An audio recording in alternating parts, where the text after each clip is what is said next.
Science perfection चैनले सकलके स्वागत।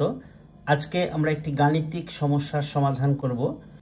A dealer buys an article listed as ₹750 and gets successive discounts of 10% and 20% on it.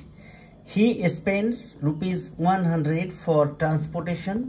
At what price should he sell it to earn a profit of 15%?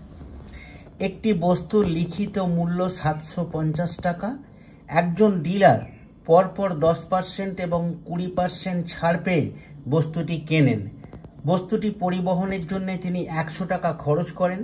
এখন বস্তুটি কত মূল্যে বিক্রয় করলে তার 15% লাভ হবে? সমাধান, সলিউশন।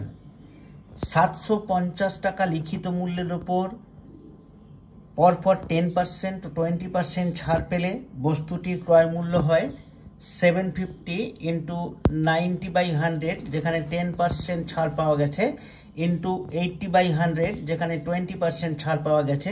তাহলে ক্রয় মূল্য হলো 750 ইন্টু 90/100 ইন্টু 80/100।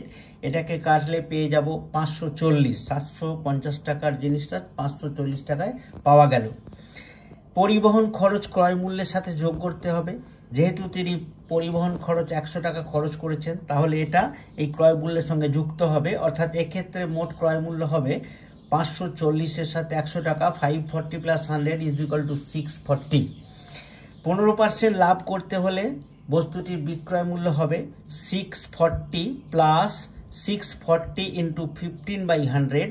এটাকে কাটলে হবে 640 প্লাস 96 ইজ ইকুয়াল টু 736 টাকা। তাহলে এক্ষেত্রে বস্তুটির ক্রয় মূল্য যদি 540 টাকা হয় এবং তার উপর যদি পরিবহন খরচ 100 টাকা হয়, এক্ষেত্রে 15% লাভ করতে গেলে 736 টাকায় বস্তুটিকে বিক্রি করতে হবে। আজকে এই পর্যন্তই। আমার ক্লাসটা শোনার জন্য সকলকে ধন্যবাদ। ক্লাসটা ভালো লাগলে অবশ্যই একটি লাইক দেবে, বন্ধুদের সঙ্গে শেয়ার করবে এবং চ্যানেলটিকে সাবস্ক্রাইব করবে। নমস্কার।